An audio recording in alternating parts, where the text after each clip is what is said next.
জয়রাম।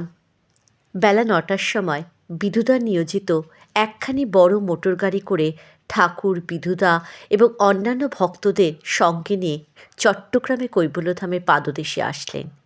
উদ্দাম কীর্তন, শঙ্খধ্বনি ও উলুধ্বনির সহযোগে উপস্থিত সকলে ঠাকুরকে অভ্যর্থনা করলেন। পাহাড়ের উপর উঠবার সময় ঠাকুরের শ্রীদেহে ফুল ও নানা গন্ধদ্রব্য ছড়ানো হয়েছিল। বিমল আনন্দে স্রোত বয়েছিল। নানা স্থান হতে বহু আশ্রিত ভক্ত এসেছিলেন। স্থান সংকুলান না হওয়ায় অস্থায়ীভাবে টিনের আচ্ছাদনও তৈরি হয়েছিল। তখনও হিমের আমেজ ছিল। ওই আচ্ছাদনের মধ্যে খড় বিছিয়ে সকলে বিছানা করে রাত্রিতে শয়ন করতেন। আশ্রিতদের মধ্যে ভেদাভেদের কোনো চিহ্নমাত্র ছিল না। সবাই যেন একই পরিবারের লোক, আর তাহাদের একমাত্র কর্তা শ্রীশ্রীরাম ঠাকুর। ঠাকুরের চিন্তায় সকলের মনকে আচ্ছন্ন করে রেখেছিল। ৩ দিন ধরে চলেছিল মহোৎসব। প্রসাদ বিতরণের সময় দেখা গেল অসংখ্য লোক উপস্থিত।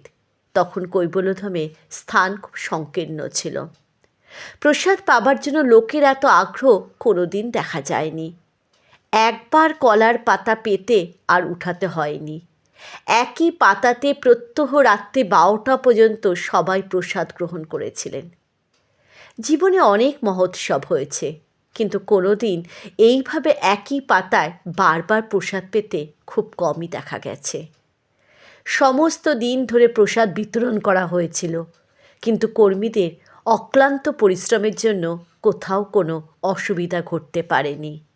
৩ দিন ধরে একইভাবে মহোৎসব চলেছিল। জয় রাম, জয় গোবিন্দ।